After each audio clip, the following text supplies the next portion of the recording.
the thing that gets really worrying is like, oh, your system's bricked. It's gone. Yeah. Like you power it on. It's that Nintendo says this system doesn't work anymore. And Your Switch is in another castle. yeah, it's just a sign.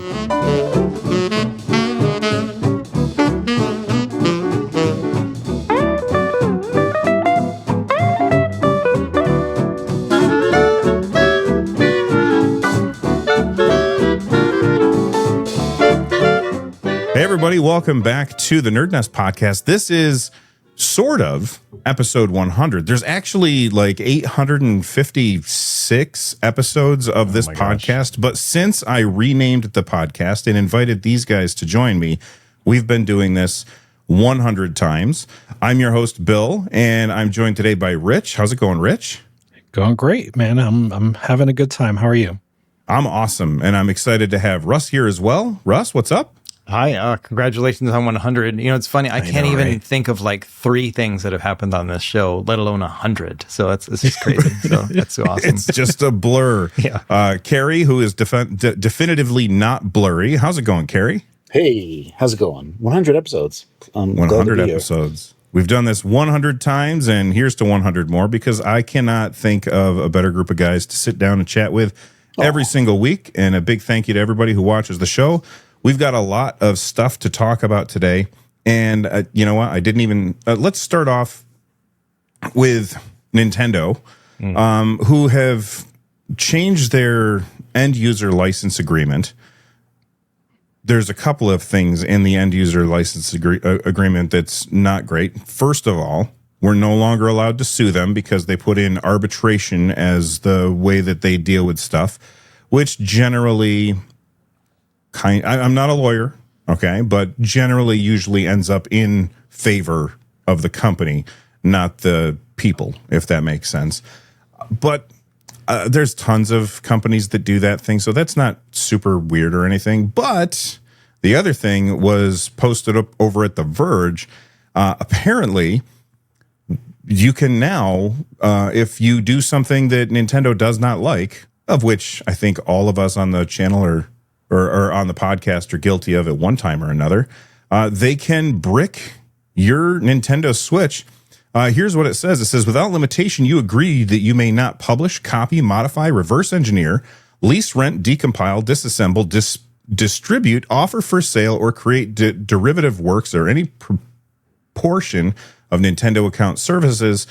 And if you do, they might just shut off your system permanently and shut down your account. Russ, what do you think about that, man? When you were naming off all the things that you know, the reason why they would do it, I was like, that sounds fun. That sounds fun. That sounds fun. You know what I mean? It's like all the fun things that I would want to do with a Nintendo, any gaming console. You know what I mean? But yeah, like it does worry me where it says like that they can render the account services or the device permanently unusable in whole or in part. You know, I wonder if it's just like them covering their butts and saying, you know what, like we've always like bricked, you know, people or whatever, or we've always banned accounts or whatever, but now they're like putting it in writing. I'm not really sure, but yeah, it is a little bit worrying. But part of me just thinks that they're not going to change what they're doing. They're just changing the wording. Do you think... Okay, we now live in a time where there's this thing that exists. I cannot remember what it's called. The MIG switch. Is that what it's called? Or they changed the name, right? They don't call it MIG switch. It's just MIG or something like that. You know. Yeah, it's basically this flash. There we go. Yeah, it's this little thing you put in your cartridge slot, and then you can rip your own games off of your Nintendo Switch, the games that you paid for, and then have backup copies in case anything ever happens to those cartridges, essentially.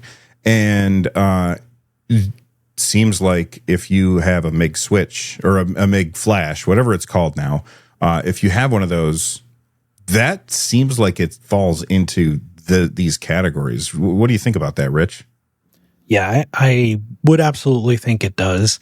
And you know, it's interesting what Russ is saying too, because I do wonder, like, there are a couple layers to this, right? So like, first is, what does Nintendo mean by this? Because a lot of people have taken it to mean that it, you know, it's not just banning, it is bricking your console, right? So like, even if you like install, say, some sort of homebrew operating system on the Switch, you've now, reverse engineered, you've modified your Switch, and now we can brick your Switch. So is that what Nintendo means? And then does Nintendo have the means to do it? Will they actually do it? And so all of those layers, are going to be things that we're going to see over the next coming years as to whether or not that will happen and whether or not consumers can challenge it, right? Because certainly there is a precedent for being able to at least modify your own hardware. So yeah, it would be pretty crappy if that is sort of a precedent that is reversed by way of just Nintendo and, their continued draconian ways. Yeah, well, and if you look at it, a MIG flash is not modifying your Switch. That's the thing about it. You don't have to modify your Switch in order to use that. Could they still go after you for that? What do you think, Carrie? Are you muted, Carrie? I was for a hot second. Oh, okay. Yeah, so the interesting thing about the MIG flash is that for a few things, like the game key cards for Switch 2 now are ostensibly exceedingly small. So you could store a whole bunch of game key cards on a MIG flash now, though it would get really tiring, just like switching through games, finding out which one you have. For as far as the MIG flash goes, what it sounds like they're saying, I feel like there has been an unwritten rule that, generally speaking, when you use, especially going back to like the 3DS days when you had EmuNAND and SysNAND, you would have an emulated NAND and then a system NAND, and in emulated you wouldn't go online with it. Like, you should not go online with that, because that's dangerous waters that you're going in there. And I feel like even on Switch side of things that you have that same type of understanding, and people are just like, I just don't have an online account when I am on a modded system. And that's basically what it was. So going to what Russ said, I think I have to agree with what Russ was saying, was that they're like kind of just writing this down now. The thing that gets really worrying is like, oh, your system's bricked. It's gone. Yeah. Like, you power it on, and said Nintendo says this system doesn't work anymore. And your Switch is in another castle. yeah, it's just a sign. It's just like, sorry, Mario. So that's crazy. And I think, you look at the three different console makers, I would for sure say that Nintendo is at the top of the list of systems that people generally want to break into in terms of like what to get out of it. And Microsoft, because they were far more open on the developer side of things, where you could just install emulators on the dev side of things, that people just like stopped caring about it. Like, they were already in third place, but also it was also easier to do stuff. So it was just like, well, whatever. And you had like that as a first, then Sony as a second. And I feel like they know that, especially because they still do cartridges instead of any other disc, that you have the MIG flash, and then you have those other things. So it was always a cat and mouse battle between flash card makers and people that are hacking the system, that perhaps they're just taking a bigger stance. Who knows? For me, the part that I don't care about, the account banning part, right? On that Switch, saying this Switch can't go online is something that I've already been kind of saying that it has been the case. Yeah. What I do have a problem with is that, no, even offline, this thing can't work. And that's a big problem. So I guess we have to wait and see how far this goes and where the eventual MIG flash, be interesting if the MIG flash even works. I would hesitate to say that it doesn't, which truthfully, I feel like when MIG was like coming out, it's like, why don't you guys just wait a little bit? Because you could have just like skirted in under the Switch 2, and then that would have been a bigger thing, but whatever, doesn't matter. So interesting times. Yeah, I wonder how many people have, like, say for example, modded Switches, like where they put in the chip or the soft mod and all that stuff. Like, how many are out there? And I don't know what the security parameters are for that. Like, I don't know if Nintendo can flip a switch and brick everybody's that has that. You know what I mean? I don't know if that's possible. But man, can you imagine the outcry if that happened, where there's like tens of thousands of people who have these like modded Switches, and then they wake up one day and everybody's doesn't work and it's bricked. Like, the amount of internet fervor there would be just crazy. Like, that would be pretty crazy. Insane. Yeah. Not only that, but let's say that your modded Switch had your account on it, and your account had purchased a lot of digital games. Like I have hundreds of digital games on my Switch. It basically they're saying, well, your account is going to be gone too, and so all your games are gone. If you bought those hesitate there. to say that they would do that big time. I think there's got to be a bunch of people in like the room that make that decision, because not for nothing, all of those games that you have is a ball and chain that you have elected to clamp around your ankles, right? Like having that digital ecosystem in there is something that makes it easier for you to enter into the Nintendo ecosystem. For saying, screw all these guys and all the stuff that they actually purchased, you're basically saying, there's a chance, a very hard chance, that you just stopped a customer for life. Like, I mean, there's a greater chance that they're just going to go somewhere else because you've just freed them. I don't see that happening myself. It just seems, I think that for me, it's like how it always works. Like, you modded this system, this account cannot work on this system. If you want to use this account, buy one that's like, legit, and stop fooling around.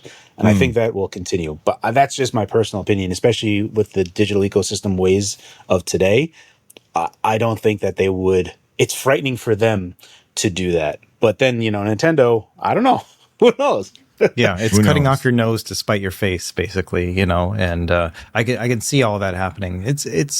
It's a weird situation. I think that with MIG Flash, I'm expecting, I have a cartridge and, I have it in my Switch and I have not taken it out in the past, 6 months, like it's a wonderful little thing where I'm able to play my backups on my games directly on my Switch that's not modded or anything. And then also have those cartridges in another Switch, and I just never put my one online. So that way they never kind of talk to each other where I have the same game running at the same time on two different systems. So I'm expecting that functionality will still work on the Switch 2, I'm figuring, because it is supposed to be able to work with Switch 1 cartridges. And so for me, I just assumed that my MIG Flash would work with it, but that'd be interesting if it doesn't. Yeah, very interesting. Let's move on to another Nintendo story. Apparently, they said something in error when they were talking about VRR when it comes to the Nintendo Switch. Now, it still has VRR, but only in handheld mode. Apparently, it does not go through HDMI, so if you hook it up to a VRR TV, you are not going to actually get that VRR. I'm curious, just, a quick straw poll for the panel. How many of you guys have a VRR TV? I do not. I have a 120 hertz, not VRR. Any of you guys? Yeah. I think Carrie would have to tell me because I think we have similar. I have the LG, what is it, C4 or whatever it's called? Then you definitely do. Okay. Yeah. It's a good TV. It does all the things I want. I don't know what it actually does. Yeah, I'm more similar to you, Bill. My TV is old actually. So I have a 1080p, not VRR. So yeah, it's not something that I would take advantage of. The error is unfortunate. I do wonder if this is at this point a hardware limitation or a software limitation. I don't know if that's been made clear.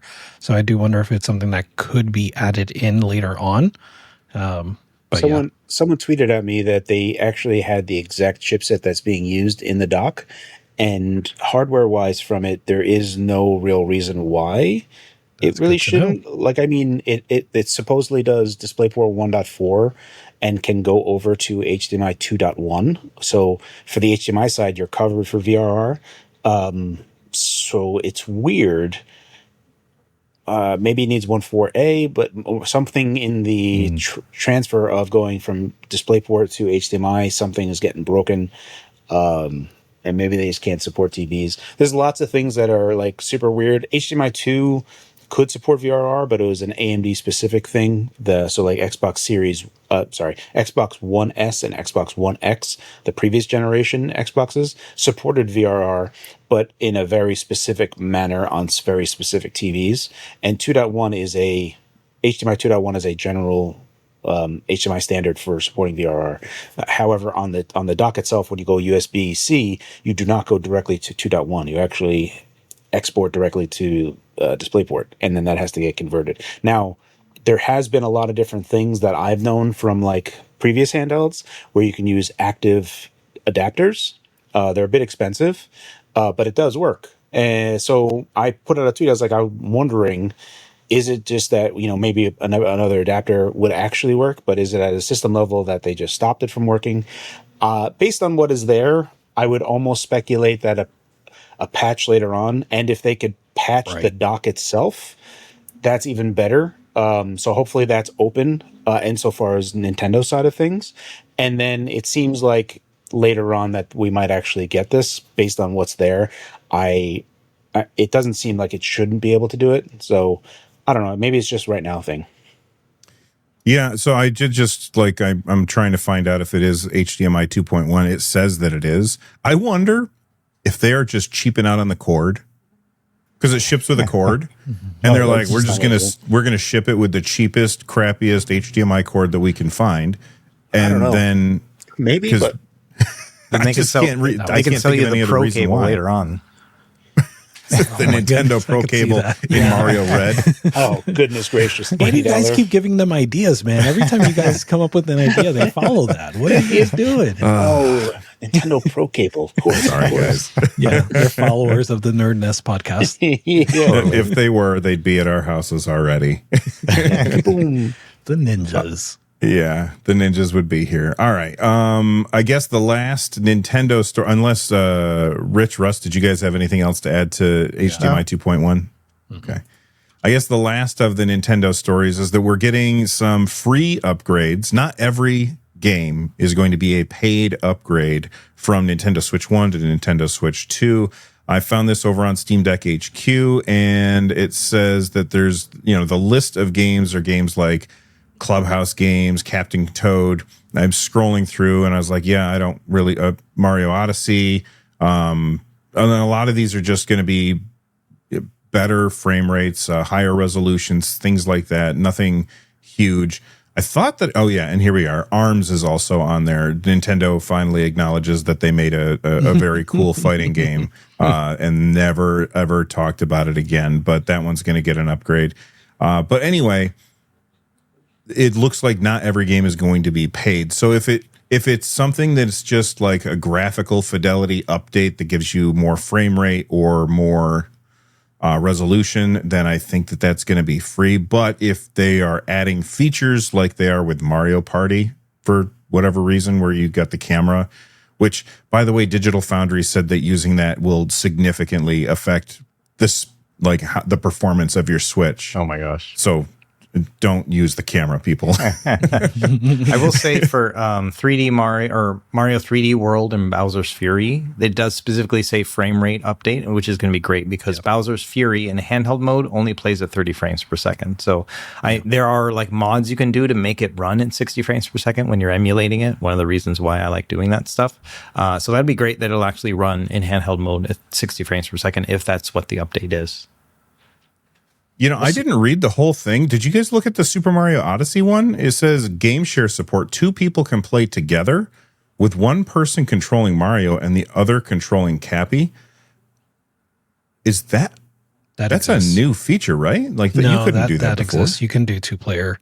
Okay, I couldn't remember. Not through game share. Not through game share, right? But you can do 2-player with one person having the controller and another person having a Joy-Con, and the Joy-Con is controlling the Cappy. I know because my daughter makes me do Cappy. So I don't want to play as Cappy. I'm just swinging myself around. It's not very interactive. I'm like, you do Cappy, I'll do Mario. That's too funny. Yeah. All right, let's move on and talk about some other stuff. Rich, why don't you pick a story from the list and we will discuss said story. Ooh, let's talk about the Steam Deck verified system. I think that's right, in my interest level. So this is now Valve having SteamOS verified, right? Or SteamOS, what are they calling it? Not compatible. Compatible, thank you. And so this is in preparation for the Lenovo Legion Go S, the Steam edition, but also just for the general release of SteamOS, right? And this has been rumored for some time because there was some metadata a while back that showed that there was this second compatibility system. That, it's one of those things to me that is a dual-edged sword. It is something that would be very exciting if I liked Steam Deck Verified, the system, better, right? And I haven't been a big fan of it, and I think a lot of us have been critical of it. And so, like, I'm not super excited about SteamOS Verified. It is, an important piece of news, and it's interesting that this is happening, and something that I think Valve needed to do. But I do wish that they treated their, like, Steam Deck Verified system with more care. Whereas right now, it just feels like if it's a big game and it runs okay, we're going to verify it. So I would... Yeah, because they use very nebulous language in the Steam Deck Verified. It's just like, I think it's has good settings. Has good settings. Like, define that. What the hell does has good settings mean? You know what I mean? So for my part, Terry, we were at PAX and we were having that discussion about Doom, and we were all like making that same joke that, so Doom, the Dark Ages is verified, even though I think it was Steam Deck HQ was trying to run it. It was a black screen because it wouldn't launch because of some early thing. It's fixed now, so it does launch, although it doesn't. I don't know how well it plays on that system. What were you saying, Russ? So I would say, for me, I don't use the verified system in the way you guys do, maybe. Like, I use it just to make sure a game doesn't work. Like, that's what I'm looking for. You know what I mean? Like, I'm more apt to be like, this says not verified, it's not available or whatever. And so I'm just pretty sure at that point that I don't need to bother with it. You know what I mean? As opposed to whether or not it's verified and saying, okay, now it's going to be playable or whatever. So I kind of have a different, like an opposite approach as you guys and I use it to see what games don't work versus what games do, if that makes any sense. Yeah, I got bad news for you though, Russ, because there's a lot. Rich was just about to say this, I think. Go ahead, Rich. Yeah, I was going to say, I find that to be confounding as well. How they not how you use it, but how Valve typically handles not verified or incompatible games. Where some of them, like Sunset Overdrive, I think is a really popular one that is listed or was listed as not playable, but it's perfectly unsupported. Thank you. Yeah, but it is playable on the Steam Deck. There probably is a reason that Valve listed it as unsupported, but that reason is completely unclear to me, and I don't think anyone has clarified it at this point. So, and there are games like that that have that problem, and even with the verified, going back to what you were saying, Bill, I think that the language is incredibly nebulous, but also they're acting on the system seems inconsistent too, right? So again, I feel like the same performance can be verified or playable, actually, depending on the popularity of the title. And maybe that's being too cynical, but if a game is popular enough and is about to be released, it has, in my eyes, a higher likelihood of being verified. I don't see any.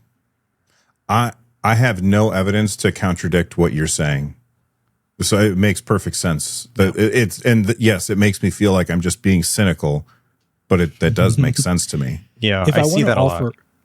Yeah, if I want to offer a benefit of the doubt with regard to that specific claim, I will say that it is also indicative, I think, of the players, right? So we will say this game is not verified, but you'll find it on the top 10 list of being played on Steam Deck. So people are out there playing it. Maybe they're the ones that are setting it as verified, and they'll do the survey is this game, does it play like a verified game? They'll say yes, and Valve sees that overwhelming number and they'll be like, yeah, sure, it's verified. But that's not the approach I would recommend. But it is it seems like what Valve is doing at this point. I made a video about this exact thing last week, and in it I said I almost think that they should just deprecate Steam Deck Verified and just use the SteamOS compatible system instead. And then in addition to that, you know how when you go on Steam and you scroll way down to the bottom, you can see the minimum system requirements and then the system recommended requirements. They could just add in, have the don't have Valve do it, put it on the devs to say this is what it would run like, because they say this is what it would run like on this hardware, this is what you would expect on this hardware. Have the devs do the same thing with the Steam Deck, and I think that would go a long way towards, because Steam Deck Verified has always just felt like, will it start on Linux and can you read the text? And if those two things are true, then it gets the green check almost. And if either of those things are not true, then it doesn't get the check, whether it belongs there or not. And that's always been kind of weird. Maybe something not so black or white would be great too. Like a rating system, be like, how well does this play on Steam Deck? And then users can support in that way and be like, it's a 6 out of 10, it's a 7 out of 10. You know what I mean? And so you've got like your review, the game content or whatever, but then also there's something else. It's like Steam, I don't know, like Steam Deck compatibility, or that's probably the wrong words, but something along those lines, Steam Deck gameplay experience, and I think that might be an easier way for me. I'm be like, it's kind of, it's a little bit on the red side. Maybe I don't want to try that one on my Steam Deck. Yeah. I like Steam Deck HQ for that, right? Like they have like a build score. It does take into account, what you can configure it to be rather than what it is like available as by default. But that build score, like having something 1 through 5, I think kind of definitely reaches what you're looking for, Russ. So like I think that would be a cool thing for at least for Valve to consider. Especially because Valve already has that data. They ask you all the time, do you think, we said that this is verified, do you agree? And then we say yes or no. Just surface that information on the store page to give the customer more information. I'm sorry, I think I talked over Russ. Well, I was just going to say they could hire the 4 of us. I mean, it's just 4 new employees, right? But I'll do that all day. You know what I mean? I'll do that for $200,000 a year, no problem. Wow. That would be nice. All right. Carrie, why don't you pick a story that we can chat about for a little bit? Well, before we do, I just wanted to chime in on the news as well. Sorry. It is, so I feel like Steam Deck Verified was a continuation of the Proton database prior to the Steam Deck even coming out. And the Proton database does have a ranking system of like silver, gold, whatever. So it seems like that was kind of influenced by there, but I think I'm like the only person that doesn't care about Steam Deck Verified at all. Like, I mean, I never put value into it to begin with, but I think that is also my default state, is that I don't care what anyone says. I will look at it myself because I think I know better.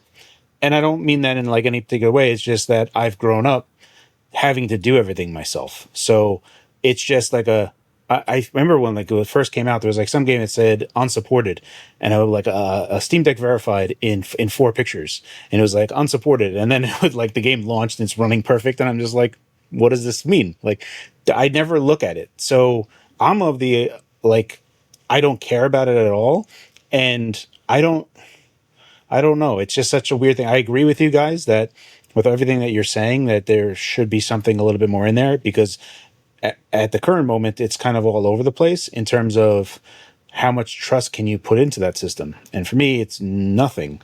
So perhaps I'm too much of an absolutist into a system like that. Is like, if trust is a currency, and that trust, the currency of Steam Deck Verified is like, Zimbabwe dollars, I don't care. Like, it's just, I don't know. So it's from me, and I think that the Proton database does a better job, especially from users talking about how things are running and whatnot. So I typically go there, but I would also just try it myself. I also tend to think that the hardcore PC end users are the type of people that are most vocal about performance, and PC gaming is. And, remember, I don't know if you guys recall, but like Valve specifically said, like during the IGN interview, before the Steam Deck even came out, like with the first bit of stuff that we had was that they were planning 800p 30 as the standard. And people are like, oh, that's crazy. And more or less that has kind of happened as like modern games have come out. We're especially more modern games that are really pushing the things, and in their system requirements having, frame generation as a requirement. So you see these like this, like, this is not a very good playable experience. You can play it, but then there's the type of people that are super not in tune with that type of stuff, and just playing a game is fine enough, right? Like, if I can play the game, who cares if it runs at 24 FPS and it looks kind of muddy? Like, okay, Like, I'm fine with that. I'm still enjoying the game. So there's those type of people that I would hesitate to say is probably more mainstream people anyway. So what is the Steam Deck verified system really for? Yeah. I don't know. No, I think your point is salient, right? Because like I've had like this arc of talking about this where I've always been critical of it, but there was a peak of where I was really vocal about being critical about it. And that peak has long since subsided, right? And I think part of that is that like, yes, this feels important, but I don't actually know if it's important because like you, I don't use the verified system. Like I never really used it. I also just wanted to try it myself, like Sunset Overdrive, right? Like, and even if it didn't work, I'm down to try a different version of Proton, things like that. And my concern was for people that are getting into PC gaming for the first time. Yeah. And this being potentially a barrier for them. But I don't know. I'm like, I've spoken to people, but not a large sample of people. So I don't really know how much of a problem this actually is for people that are new to PC gaming. So that's where like I've it's subsided since that peak. So I think it's interesting. But it's possible that, for casual gamers, they don't really care. And then maybe they don't, it's also 20 FPS, no big deal, right? We have console games that are 20 FPS. So I don't know. I mean, you're the casual crowd that you're mentioning. You look at a game like Hyrule Warriors on the Nintendo Switch. That game, exactly. I had a blast with that game. It ran like shit, but I still had a lot of fun playing that game. I played through the whole thing, and then I got the next one. I played through the whole thing of that, and when the third one comes out, I'm going to play through the whole thing of that because it's a really fun game that also happens to run like hot garbage on the Nintendo Switch. And because it's just a game that I go and I buy and I play, and my expectations are lower because the Switch is not a PC. And I think that there's a lot of people out there, even though, you brought up the IGN interview where Valve said it's a PC, and they said it's over and over. It's just a PC. It's a PC. Yes, it is a PC, but it doesn't feel like a PC. It feels like a console. And there's things that you do on a PC that you do not do on a console. And so when people pick one of these things up and they're using it, if they are one of those, as you said earlier, casuals, they look at the plays great on deck page on Steam. It's got all these little green check marks.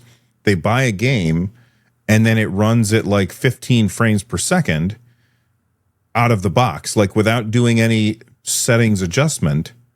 That would be a bad experience. And you'd think that Valve would want to steer away from that because people are going to blame the device more than the game, I think, most of the time. Maybe I'm wrong about that. I feel like, too, that people aren't buying the Steam Deck for Sunset Overdrive. They're buying it for, the latest and greatest or whatever. And so that's where that verified system really comes into play because they are more apt to make it verified if it's a new and popular game, I don't know. Like maybe it's Valve's part. Like I'm just kind of coming up with this, but like maybe it's wishful thinking. They're like, we're going to make this thing verified and we're going to force the developers to really optimize, like I don't know if there's another part to that where they're really trying to push that forward as well. But yeah, that's my big concern too, is like casual people, picking it up. Verified system is a very simple experience. So I can understand why that like kind of appeals to that kind of ethos of, the Steam Deck as its own. But that's really disappointing when a game doesn't work. The really surprising thing to me is that the only company that has pushed a game more than it should have, like they put extra polish onto it, has been Valve themselves. They've done it for Cyberpunk. They've done it for God of War. They've done it for Elden Ring. Yeah. Yep. So these were like when people on PC were complaining about stuttering, it was like, oh, here, we did the work. Boop, no more stuttering. And everyone's like, whoa.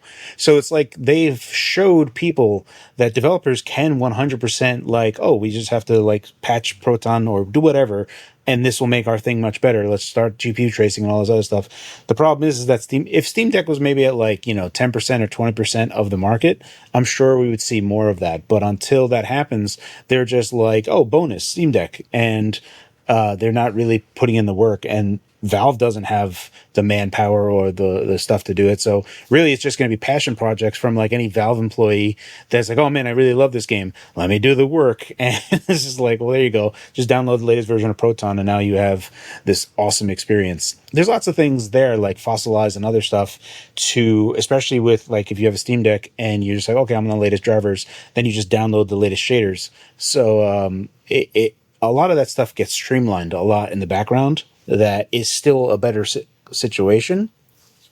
But ultimately, the Steam Deck was, for all intents and purposes, despite being actually outrageously great, especially when it launched, it was at the same time the absolute bare minimum of what would be acceptable for a PC gaming handheld. So there's those types of things. So I just think... I don't know. It's interesting. So I'm going to add it to our job. I'm going to add it to our job description that in addition to testing games, we will also optimize the games, but for overtime pay. Even though the three of us can't actually do that, only Carrie can. But we'll all take the pay for it. To be fair, it would take me a long time because like I've messed around with like the Steam Deck dev client and just like done GPU traces to like get stuff. Yeah. And I'm like looking at it, I'm like, oh, I don't want to do this. So it's like, I'm not doing that. Someone else can look at this. Yeah. Do you think with the Switch 2 coming out that it might actually improve things? Like when you look, like I was talking to Bob when I was at PAX, and Bob Wolf, if for those of you who don't know, I was talking to Bob and we were talking about the Cyberpunk 2077 running on the Switch 2 because he actually got to go to New York because he's in New York and get hands-on with it. And he was like, Cyberpunk 2077 is straight up the exact same thing that's on the Steam Deck. It looks identical to him. I mean, he's not Digital Foundry, so I'm sure that they might find some slight differences. But if companies are motivated to put in the work to get their games to run well on the Switch 2, does that or could that possibly translate to benefits for people who are playing games on PC, on low-powered PCs, like the handhelds that we talk about all the time, including the Steam Deck? What do you think about that, Carrie? So there's a few things there that are really good for the Switch 2. The bigger one being that we do have a handicapped version of DLSS 2 that's on the Switch 2. And I say handicapped because it's capable of doing all of it. But when you think about how wide that GPU is and the GPU clocks that it's forced into, that if you were to like upscale to 4K, you're going to be putting in so much frame time for that upscale that if you had like, you need to be rendering so fast that you go, okay, I'm rendering a frame at like 4 milliseconds. Up to 4K, I'm adding 33 milliseconds. So now I was doing something at 240 FPS, but now I'm a 30 FPS game just to hit 4K. So that's like when I say handicapped, it's totally possible, but you would have to, it would be an exaggerated reason to that. So you're really going to be in these like 540 to 1080p type of thing, or you go to like, those types of areas. The benefit really is that because they would be looking at, if they really wanted to optimize on Switch, they really should be targeting DLSS. And if they are targeting DLSS, that means that they're doing all the work that FSR and XeSS piggyback on top of. So by doing that work, at the very least, and if they were like, okay, we're going to be making these games and we're including Switch, okay, these releases are going to be on PC, they have all of this groundwork that they can just latch onto that could have these features as well. And when you go into like the later versions of like a Steam Deck 2, ostensibly we're going to have, XNDNA at this point. What is a UDNA, the new UDNA GPU. So that has ML AI cores built into it. So now we have all that stuff where you can do I mean, you can even go further than that. Hopefully, like, you're going to have some like third-party stuff where it's like, oh, this is DLSS. Nope, it's actually FSR4 now. We're just going to go ahead and do that. That already happens now today on PC side. So you can do that. It's called an optiscaler. So if a game only had DLSS, 3 or whatever, you're like, oh, no, actually it has FSR4 now. So all of that type of stuff has benefits, but that's in the frame gen, whatever upscaling type of stuff. That would definitely help. The other side would be that you would have these devs effectively creating a configuration of a game that maybe has different LOD, how many characters can be on the screen at any time, how things are getting drawn. And you say, you know what? That is what we need for this CPU GPU combo. Let's see if we can just make a button that is a preset for original Steam Deck. And that would help out tremendously as well. So, yeah, I mean, to Bob's point, I am of the belief that the Steam Deck at 15 watt will slightly outperform in terms of settings and general image quality and a frame rate. I think we'll be slightly ahead on Steam Deck, very slightly, but that is still very good for the Switch 2. That's like astounding, really. Yeah. So inside of that, I think that's like a really good fingerprint of, okay, this is kind of like almost the best, which is pretty funny, right? Like, Cyberpunk is an NVIDIA title that favors more cores, and that is what the Switch 2 is. So you more or less have on launch, you're going to see Cyberpunk being the game that is going to be like the benchmark, at least initially, for how good Switch 2 games can look and play. So I think that's, overall I'm very positive of it. And I do agree that there is some shared work that can transfer over. Yeah, I think also to your point, Bill and Carrie, is that not just Switch 2, but upcoming Xbox handheld eventually, I guess 2027 more to look at that, eventual Sony handheld. I have it in my mind that publishers and developers are going to be focusing more on low-powered devices or giving larger attention to those devices, not necessarily taking away from the high-powered devices, but something else that they need to optimize for. And that just more broadly will benefit, I think, Steam Deck and handheld PCs. The other side to that potentially is that one problem that PCs have always had, handheld or not, is just adoption of those features kind of like in mass, right? Like not just some games targeting them, but like most games targeting things like cloud saves, but also sensible cloud saves. So not storing like graphical settings in the cloud saves. Right. And then like, for the audio listeners, my eyeballs literally just rolled all the way back and came back up because that is such a frustrating thing. It's the worst. It's the worst. So like all of that stuff, there are plenty of features that Steam supports, and each game kind of chooses which features they want to use of those that Steam supports. And so it would be great to going back to Deck Verified, right? To have something that it makes it clear that, yeah, this supports the full gamut of Steam features, but precious few games would actually earn that badge, I imagine. Yeah. The one thing that grinds my gears a little bit is that we've gone 5 years of everyone like, oh, Series S. This thing really dogged us this entire time. Ooh, Switch 2. Can't wait for them to optimize their game for that. Like, oh, so half the power of the Series S, huh? Well, I mean, to be fair, Carrie, the number of Switch 2s that will be in the wild is going to dwarf both the Series X and the Series S combined, I'm sure. 3 times, at least. Yeah. Right. That's a lot of motivation because that's a lot of wallets you can reach into. I totally agree. I'm just saying they could have been doing it for 5 years now. Yeah. This is true. 100%. And they could have been doing it for the last 3 years with the Steam Deck, but there's very few of, I think, 5 million Steam Decks in the wild. 5 million of us. 5 million of us. Insert the guy from Arrested Development right here. All right, Carrie, I asked you to pick a story and you disappeared. Where'd you go? Oh, there you are. I meant to unmute myself and I video muted myself. There you have it. So I want to talk about Doom the Dark Ages launching at 30K because I want to just kind of like just take a step back from that type of statement because we are hot on the heels of Clair Obscur. also doing banger numbers. I think like 3 times more, 8 times more. What was the concurrent for Clair Obscur? Like 200K? I don't know. You know what? Why don't you talk about this for a little bit and I'll look it up. So there has been some.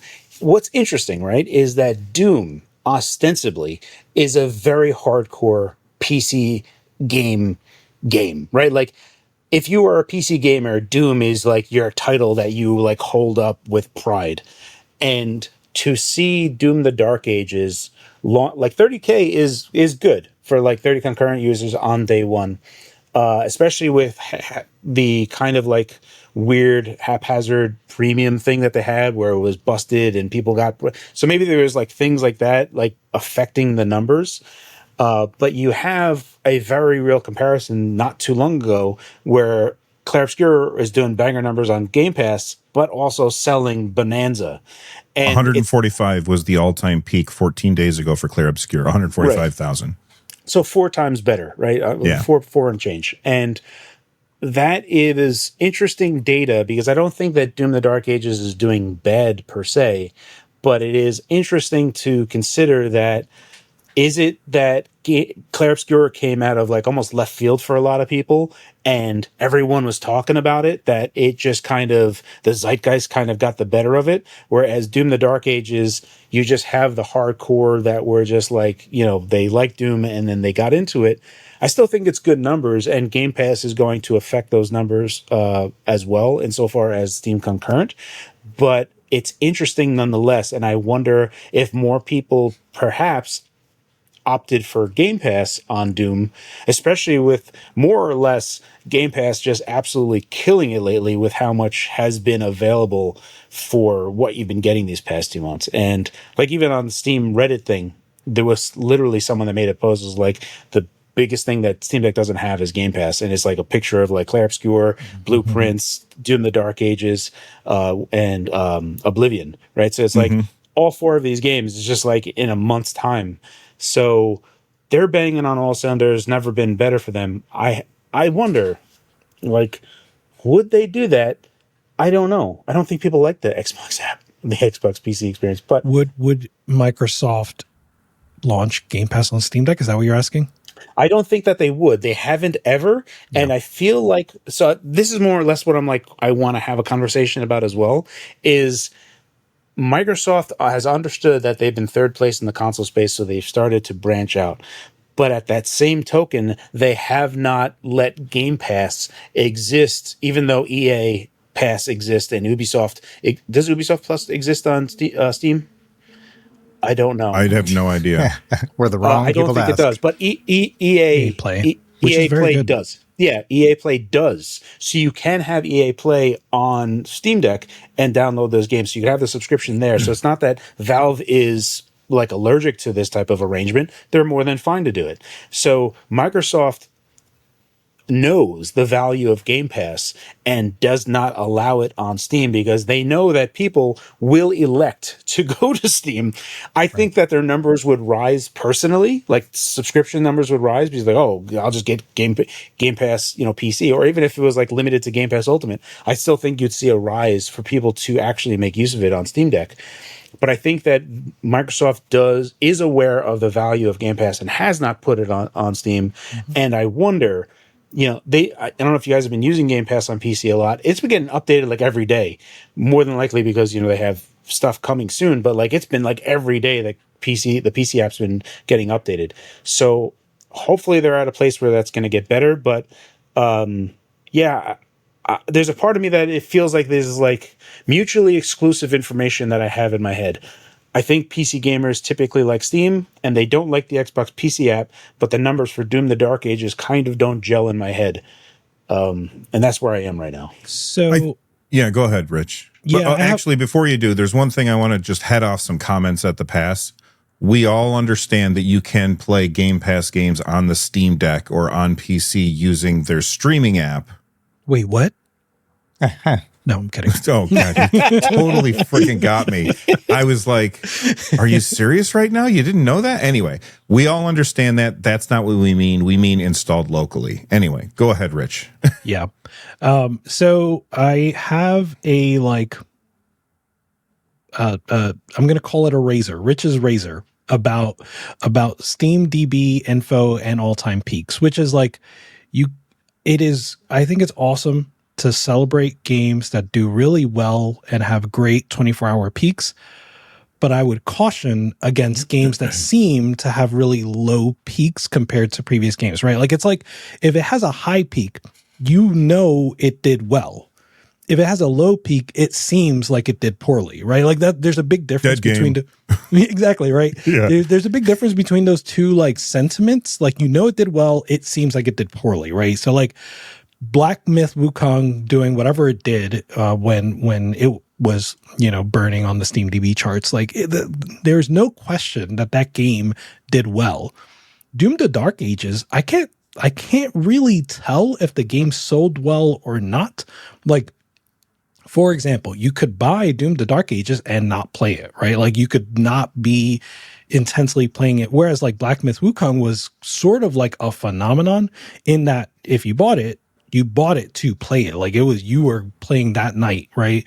Because everybody was talking about it, things like that. And I feel like Doom the Dark Ages, to Carrie's point, there's a lot about the Game Pass. People may be playing it on Game Pass. There's the sequel effect here, right? Like, sequels don't always tend to do better, although there are exceptions like Doom Eternal and like FF7 Rebirth. Yes. So they exist, right? But like, sequels aren't always going to do better. I think Doom the Dark Ages feels more and more like an acquired taste as I've been playing it, right? Where like some people do still want that eternal feel, and other people are kind of celebrating this stand and fight motif, right? So yeah, that's my soapbox. I just feel like maybe just hold off before saying that the game is doing poorly. I will add just one thing. Go ahead. So Clair Obscure had the spoiler effect as well. Like, word of mouth was like, you got to play the game, don't talk about it, which I think drives a lot of people to try. I mean, that's one of the things that I was hearing about that, and I'm like, oh crap, I better do it now. And so that was, I don't have any spoilers for Doom Dark Ages. Like, what is it going to be? He's going to fight people in hell? Come on. You know what I mean? What does Doom guy do? I actually have a lot to say about that too. Yes, we'll talk about that game specifically in the podcast later. But like right now, just the concurrency thing. Anyway, what were you saying, Russ? That's it. It's just there's no urgency with Doom Dark Ages for me. I still got to play the other two. I have never finished the other two. You know what I mean? Like, I don't have that feeling where I did with Clair Obscure. I definitely think you have something there, Russ, because for what it's worth, I haven't played Doom the Dark Ages yet, and I totally can. I just haven't. And I think I just have time, and I'm not worried about any spoilers because I know it's just going to be a fun experience. Like, it's going to be a thing that I'm like, okay, now it's time for me to play some Doom. And I do agree with that. I don't think Doom the Dark Ages is doing poorly by any means at all.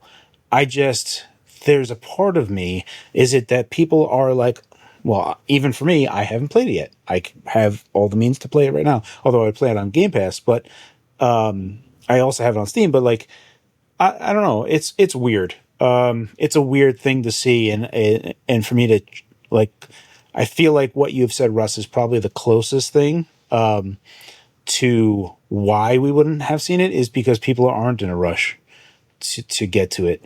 But then again, we haven't heard anything, so I don't know. I'm still very interested to see what boils out of this ultimately. Yeah, there's a lot of. Go for it, Bill.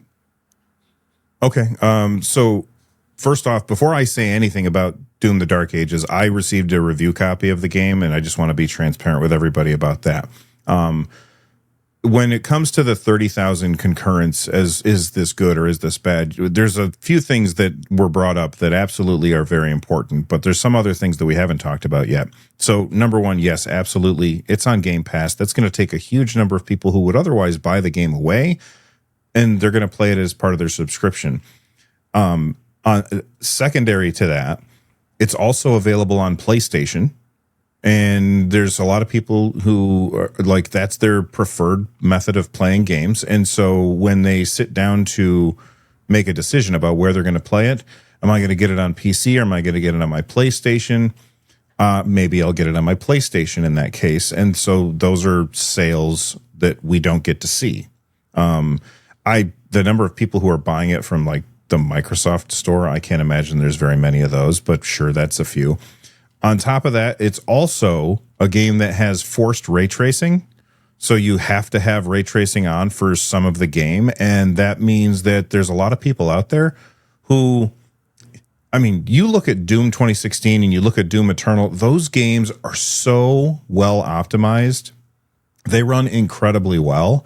Doom the Dark Ages, I'm having no problem playing it on my PC, but I can see a lot of people who are probably like, oh, it has forced ray tracing.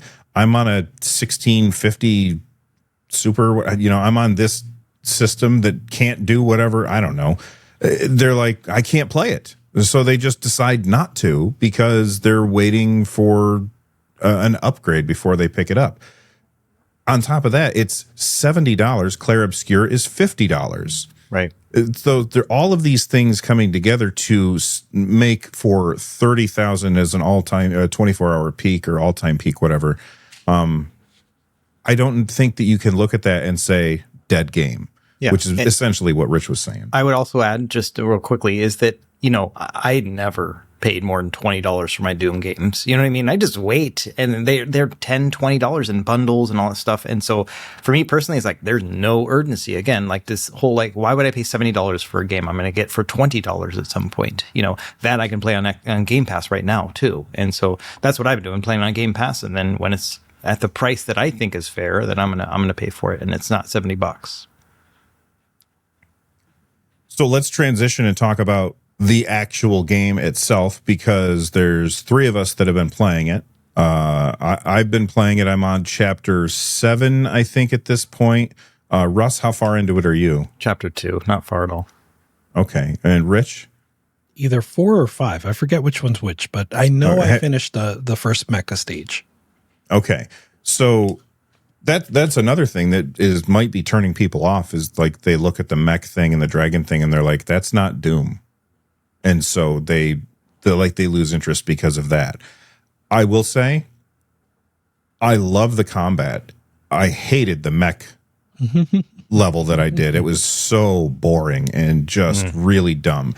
The one cool thing about it is that, you're running across the same battlefield that you just ran across as Doom Guy, and now you're in a giant mech, and so you get to see that battlefield slightly different, from a different perspective. That's kind of cool. Yeah.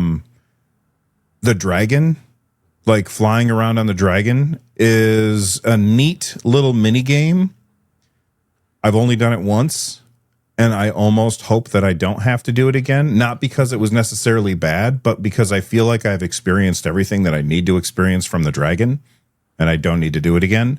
I'm sure that they will do more mechs and more dragons later on in the game.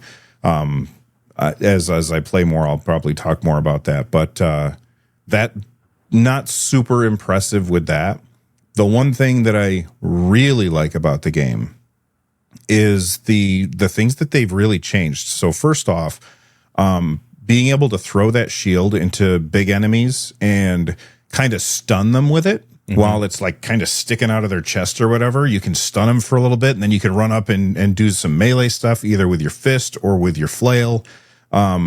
The boss enemies are really fun to fight because of the parrying system. I love that you can see all of these attacks coming in, and the ones that you can parry are like red, are green, and the ones that you would block are red. And so you get like these monsters that are shooting things at you, and it becomes a completely different kind of game where I'm like, okay, he's shooting, the green thing is over there, so I have to run over there, parry the green thing. Oh, there's another green thing over there. I'm going to run over there and parry him. And you continually parry back and forth until you basically wear down his parry meter, and then you can stun him and do something to change the fight up. I think that's incredibly well done. And then the other thing that I just experienced yesterday was shielded bosses, which was really cool. So they show up on the battlefield, and you've got all of these other enemies that you have to fight. You can't really do damage to the shielded boss until you wear down their reserves, which is essentially all, like, you've got all these demons. The more powerful the demon, when you kill it, it takes away more of the shield. until all of the shield is gone and now you can fight the boss. It really made what is usually in a Doom where you're just kind of free-flowing, doing this and then doing that. It made it feel more purposeful, where I am looking at that particular monster over there. Oh, that's a badass. I'm going after him now because it's going to reduce that shielded boss meter a lot when I kill him. And the combat is exceedingly satisfying. And on top of that, the sense of speed when you are sprinting is absolutely insane. So as somebody who's played just a little bit less than me, Rich, what do you think about it? Yeah, I want to respond to like all of that. So let me start with the mechs, right? Because, man, I think that the team over at id has taken a lot of inspiration, not just in this game, but through this trilogy from Hideki Kamiya and Bayonetta, right? And so like this portion of Doom, the mech stages and probably the dragon stage as well, which I haven't played yet, just screams Bayonetta 3, right? Where like Bayonetta is all about the combat, but then in Bayonetta 3, it kind of apexes with like these set pieces of just large boss battles, and also the like you're flying. I think you're flying a dragon in Bayonetta 3. I want to say something like that. So like these just larger than life set pieces, which by the way, players also complained about, right? But I think the benefit of hindsight is not that those segments are actually good and very replayable, because they're not, right? But that you don't have to replay them, right? So like they're really meant for that like first playthrough where like, oh, hopefully, not just what you said, Bill, but before the first mech stage, you can actually like witness a mech fighting a giant demon, and you're just in your small self, right? And you're just seeing this over the horizon and seeing like two giant beasts battling, and that's kind of foreshadowing that you're about to get into this, and so like it was entertaining in that way. It wasn't fun, but it was entertaining to go through this like just weird big mech thing. So I found that enjoyable, but I wouldn't want to replay it. Kind of similar to what you said about the dragons. The combat, I am loving it. I don't know if I'm playing it wrong, because like there's what I alluded to earlier, like the stand and fight, and I don't really feel like I'm just standing there and fighting. Like I am like not even a little. Yeah, I'm using the shield to launch myself into just like the fodder, and that gets me away from things. And then I do what you said, where like I see the green and I run to that, I parry, and then I need some life, so I need to make sure I score a kill. So again, I go back to the fodder so that I can get an easy kill, get some health back in me, and then I stand and fight. I throw a shield into a big bad guy and start like shotgunning him so that he's low on life until I can, do the final blow and stuff like that. And so there's a lot of versatility. One thing that I'm currently feeling like I miss from Doom Eternal is like in Doom Eternal, there was so much reason to try your different weapons, because they all had like different, features to them, right? And I guess I'll see more of that as I unlock more of the power-ups for the different weapons, but right now it just feels like, oh, I can stick to one weapon. It doesn't matter which one. I can stick to one and kind of, do damage enough with that. Yeah, they even kind of take it away, the need to, because like, okay, I picked up and I'm probably going to get the name of it wrong, but like the cycler, which is basically like your energy weapon, which overloads their shields. So there's two different kinds of shields so far. Repeater, I think, or something like that. Yeah. Maybe, I'm not sure, but they have metal shields, which when you do damage to them, they heat up, and then you can throw your shield at them and then they explode. Mm-hmm. But then there's the energy ones, which you want to switch over to whatever the energy weapon is, where you shoot it and then that causes their shield to explode. But then I got to upgrade. You can upgrade your stuff. And I got an upgrade for my shield that when I throw it at a energy shield, it explodes and then bounces to other enemies. So then I just stopped using my energy weapon. I was like, well, that's kind of goofy. Why would they do that? Yeah. So, and I think, all of that is intentional. Again, it's this, where I think they enjoyed what they did with Doom Eternal. Now they're trying to do something different. And so it's just, again, going back to stand and fight. So it's like, whatever you have should be enough to best your foe.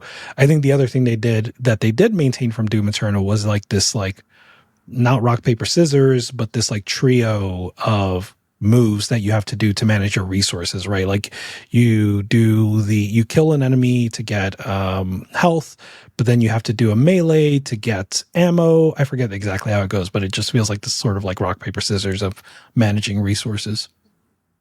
Yeah. And if you set fire to them and then you do damage to them, they drop shields. Yes. Which is nice. Yeah. Russ, you've been playing it as well. You're not as far as we are, but what's your thoughts on it so far? I think it's good. I haven't gotten to like mechs or anything else like that. I just picked up my like chainsaw shield thing. I'm liking it. I like the pace of it. I was very surprised to see a sprint button, which is crazy. Like next, what are we going to get, a reload button? But like that was interesting just to have that as an option. But I like the speed and pace of it more than Doom Eternal. Doom Eternal kind of stresses me out. It's like frenetic and just like all over the place, I'm just jumping and running and stuff. And that pace is a little too fast for me. This feels a little bit more set piecey, and I like that. It's like, oh, put you in this room. What are you going to do about it? And so I like that. I don't think I'm going to mind. I mean, I haven't actually played those parts yet, but the mech and the dragon and stuff, I don't think I'll mind that. I like a little bit of change up, like a Call of Duty kind of thing where it's like, okay, we're not just going into a corridor right now. We're going to drop bombs on people from an airplane. Like I like those little breakups as long as they don't overstay their welcome. And so I am actually looking forward to those ideas and seeing how they implement them. So yeah, I'm liking it so far. But again, no urgency. I'm playing on Game Pass, so I don't know how far I'll actually make it. One thing I want to say, before. Go ahead. I was going to ask you what you wanted to say about the story. Yeah, exactly. So like, I love the Slayer lore. Like I love this trilogy's lore and like just this deity basically that like no being can really beat, and he's like mythical and all this stuff. And I like his appearance here with like the cape or the mane or whatever that he has. The fur. Yeah, it's really badass. I will say I read a review by Ash Paris, who I love her reviews and her writing, and she just talks about like how human he actually is. And I see it. I see what she's saying. Like the moment when he like detaches from his like tether and he's like, oh, you think of it as like, oh, he has a bloodlust for demons, but like the moment that he does it is like right after you see the humans are in trouble. So like it's not just the bloodlust for demons, it's also like he wants to save the humans. And so like there's more of a bit of a human touch. It's just I never thought I would say like, oh, the lore and the story of Doom is wonderful, but it is. I love it. I feel like I'm completely confused. Like I get what you're saying, and everything that you're saying, absolutely. I feel like, yep, I agree with everything there. Yeah. But like this king fella, I don't know who that guy is. Yeah. I don't know who this lady is. I don't know who any of these characters are. And I did play through and beat Doom 2016 and Doom Eternal. No, I mean, and I played the DLC. New. And I'm like, who are these people? Yeah. No, they're all new people. And I think it is confusing. And you're just trying to like piece through like, what timeline is this? Where are we? When are we? But I do find that to be like intentional, right? Like they're not trying to confuse you, but like it's meant to be like disorienting sort of. And I think that's probably how Slayer feels. Like, where am I? When am I? Being again attached to the tethers and stuff like that. But I don't know. I'm enjoying it and like getting those pieces and the characters are like well acted too. So I don't know. I like it. I think the thing for me with the whole new Doom trilogy as it is so far, insofar as how connected is it to the original Doom series and, the gateway to hell that has been created, right? And what you've been tasked with. And I feel like some of the song titles for the game reveal more than they are. And my absolute favorite song from Doom Eternal, the title of the song is "The Only Thing They Fear Is You." And I love that so much because, when I see that, when that song plays and when I believe the line is even said in the game, there is no hesitation from you as the protagonist, the silent protagonist playing, that there is any question to how great you are. Like, it's just understood that you are the Slayer and you must rip and tear. And I would love to know how that came to be, but I like the songs that are being played and how the energy behind them. There is an unwavering confidence that there is nothing that stops him. And I love that about it. It's just like there is no question. Like, oh, can I tackle this? Like, well, yes, of course. He's the Doom guy. So I don't know. I do like how they have done, like the first Doom was probably closer to the original Dooms insofar as we've made a gateway to hell and we have to close it type of thing. We found this energy source, and Doom Eternal like took that energy source and I guess infused it into Doom Guy or something. Is like something, there was a limit that was broken for him, and Doom Eternal just ramped that up. So I don't know, I do like it because it's like almost vague in a sense, but yeah, it's such a great series. Yeah, I would say for me, story-wise with Dark Ages, it's a kind of like it was interesting just being dropped into the middle of it right in the beginning. It's like, okay, like I'm here. Obviously, it's probably happening after the other two, but it feels like it's before. So was there some sort of time travel thing I missed at the end of Doom Eternal? Like, I don't know. Like, I never got that far, you know? I don't think so. But then they start talking in earpieces, like military comms. And I'm like, what the hell? Like, there's people here too. It's not just him alone in this past version of the hell or whatever. And so, yeah, I really like the confusion of that, and just kind of, because I never pay attention to the story with these games at all, you know. And so this actually got me to think about it a little bit, which is a job well done, I would say.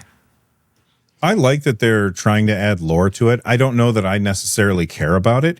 Rich is right. The acting is well done, although I do think that like the king sounds like his voice is modulated and he's not in a helmet or anything. And I was like, that's weird. That was a weird choice that they made. You brought up the music. This music is good, but it's not as good as it was in Doom Eternal. The music is decent, but it's just not as amazing. I did hear it, and it has it aligns with what Mick Gordon has done.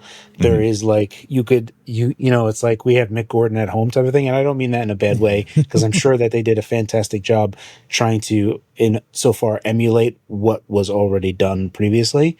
But you know, I still like it, but I did hear something, and it felt like if you were to taste a dish and you're like, there's something missing. Maybe it's an actual lawnmower. Is there no lawnmower that they have? I need more cowbell. Yeah, I need more cowbell. Yeah. No, and Mick Gordon is certainly like one of a kind, and I wish that whatever those circumstances were resolved, and we could have him back on this one. What do you think of the music, though, Rich? Are you enjoying it? I enjoy it. I agree. It doesn't quite live up to Doom Eternal and even 16, but it's good. I enjoy it. I just felt like in 16 and Eternal, when I was in a fight, the music amped me up. Yeah.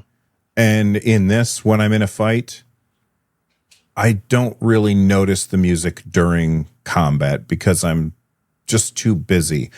And even though this feels a little less busier than in Doom Eternal, that music broke through and like got into my brain and just made me feel like a god when I was playing. That doesn't happen in this, but it's still a really good game, and the music is still very good. How do you guys feel, and this goes really for the trilogy, but especially in this game, about the like exploration, finding secrets, things like that? So I haven't played it yet, so I just want to say something that if from the outside in, when I saw what was going on and the slow pace, I saw what looked to be like an homage to like other types of games. And there's also a part of me that feels like, I don't know if you guys remember, but Quake wasn't supposed to be like a fast-paced first-person shooter. There was supposed to be medieval weapons, and it was, it was medieval. They still kept the medieval type of theme, but then just like tacked on a bunch of like gnarly heavy equipment and just made it super frenetic and fast. But I feel like Doom the Dark Ages is closer to what the original Quake set out to be, because it was like, Dungeons and Dragons elements and other stuff. And I feel like this is closer to that than that it's ever come. So I wonder if that didn't also like imply what the game design would be. What do you mean? So like when you say like, because I haven't played it, I just heard what Bill said is like he threw a shield at someone, and then he'd get out his flail. Mm-hmm. And it's like, oh, okay. I didn't know that there was that much. I knew the shield played a big part. I didn't know that there was a singular weapon or even an array of any type of melee weapons outside of like your fist. So hearing that is like, okay, well, how far does that go? I know that he had like a sword in Doom Eternal, but we shouldn't have gone this far without mentioning the weapon, right? Now that you're saying this, the ranged weapons are also very like medieval inspired, right? And so there is a bone crusher weapon, right, where you skull crusher. Yeah, you literally put in a skull as ammo, and it crushes it up and sends it as projectiles to your bad guy. So yeah, that's a good one. I love that one. That is the one that if you need health, switch to that one, because is that the one that has the really wide arc? I think so. Yeah. I think so. Because all of the little mini guys on the battlefield, like you can take those guys all out in one shot. And so if you're low on health, you switch to the pulverizer, and then you just find a big wall of these guys and you shoot at them, and health pops out and refills you so that you're ready to keep going, because these other demons are nasty. But yeah, the weapons, even the ranged weapons, like I just got a weapon that is essentially like a flail, but it's ranged. And so you click and hold in order to charge it up, and then when you release it, it shoots out a big ball on the end of a chain that hits and then retracts. And depending on how long you hold for, it will determine how much damage it does when it hits. So there's that risk reward of, okay, I'm going to charge this up for longer so that I can do more damage, but that means that I'm not hitting this guy during his vulnerability window or something. So it definitely changes combat in that way. That's awesome. I would say go ahead. Sorry, Russ. I was going to say, going back to the secrets question, it's like I've never been a fan of that with the original, like old school Doom too, because it was like, it always just kind of was like, man, I either need to get 100% and that's my job, or I just going to find them as I find them, and so I'm a find them as I find them kind of guy. And so same kind of thing. And I did find one in like chapter 1. I was like, oh, cool, secret area or whatever. And it like gave you a little pop-ups like, oh, you found a secret area. And I think, oh, that's kind of neat, but never going to actually search for them, just for me personally. I liked how Doom 2016 did it, was you'd be on the map and you'd go until you got the map downloaded, and then it would give you like all of the map that you haven't explored yet, and you could like see where secrets were more or less, unless they were like super secrets where you had to like flip a switch and then you would hear a sound. I feel like that giving the map data was like, well, here's 90% of all the secrets. The last 10% are the super secrets, and you can go find those if you really want to, because some of them are a little bit convoluted to get to. I really liked how they did it there. Doom Eternal, I don't remember them leaning so hard on it though. Doom Eternal is similar. I think what they did with the Eternal is they really ramped up like the urgency of the actual like level. Exactly. Until like you kind of forgot about the secrets because you were like, oh, I got to get to the next battle. Exactly. I don't remember it as much. Yeah. But here, because of that whole like stand and fight, I think they went back to what 16 was. Although like you don't download the map is pretty much available from the beginning. Okay. And so like they gate off the levels where like there are points of no return, but they make it clear that this is a point of no return, right? So like now you can take your time to backtrack and look for the secrets, and it's exactly where like it was before, where it's like, oh, on the map you can see there's a secret. Now you have to find out how to get to the secret. That's the work. Yeah. Right. Or you don't even have to go into the map, because you could just be sitting there and there'll be like a wall in front of you with like bars, and you could see like a pile of gold on the other side. True. And you're like, well, now I got to figure out how to get there. So then you 100%. Open up the map and you start kind of looking around to see, How can you navigate the environment in order to get that gold, which you then need because you can use gold and rubies to upgrade your character. So you can upgrade your weapons, you can upgrade your shield, you can upgrade your melee stuff, and it gives you. Because I haven't beaten the game yet, I would assume you're not going to upgrade everything. Like, I would assume that, like, as I go through and there's 22 chapters, I would assume that I'm not going to have enough money or rubies to upgrade everything. So you're going to decide, you know what? I really like the super shotgun. So I'm going to put my gold and rubies into the super shotgun. And I think that pairs really well with melee stuff because you're up close with the super shotgun. So I'm going to upgrade my melee stuff as well. And, maybe I won't upgrade the pulverizer, for example, because I don't use that nearly as much. And if the game is built in that way to where, Russ and Rich and Carrie and I can all play and all rely on very different builds, I think that's a good game philosophy or design philosophy. I like being able to have everything by the end of the game. You do? Yeah. I mean, I think maybe if I don't have everything, if I'm like missing, if I get like 90%, I'm fine. I think I really hated Last of Us 2 a lot because I played on the hardest difficulty, and you're looking through so many drawers to like find spare parts. And it became like that was the game. It was like, oh, let me find all the drawers. And by the end of the game, I didn't even upgrade one weapon on the hardest difficulty. So I'm like, this kind of sucks. Like, I didn't know that. I figured like if it was harder, I would have been able to get more stuff. Let me ask you a question. Let's say you're playing Doom: The Dark Ages, Carrie, and you finish a level, and at the end it comes up and it says you found this much stuff, and this much stuff. You didn't 100%. Are you going back and redoing that level, or are you moving on to the next level before? I always move on to the next level until I did that for Doom 2016. I did it for Doom Eternal. Basically, the idea is that I'm going to play the game once through now. If I care to play through it again, I will. But what I did not collect is incentive for future me to come back and revisit this game and then polish up whatever past me did not. And that gives me like an incentive to. I look at it as like future me gets to enjoy stuff. Basically, so I wonder if 100%ing a level would give you enough. Because like I finished and I was like, you found 1 out of 6 secrets. So that's probably a lot of gold and stuff that I didn't find. So maybe if I had 100% at that level, then I would have upgraded my character a lot more, and maybe I would unlock everything by the end of the game. What were you going to say, Rich? I've gotten 100% or close to 100% on like the 4 or so levels that I've played so far. And I too currently feel like you will not have a full build at the end. Okay. However, I do that. I think it's the same in Doom Eternal. I don't remember 2016. I think you were able to upgrade everything by the end. But I think in Eternal you were not, which again harkens back to sort of like the Devil May Cry Bayonetta, because you accomplish a full build by new game plussing, right? Like that's how you get a full build. You go through the game again with your current stats and you continue to like level up, which is also could be potentially incentive for future you.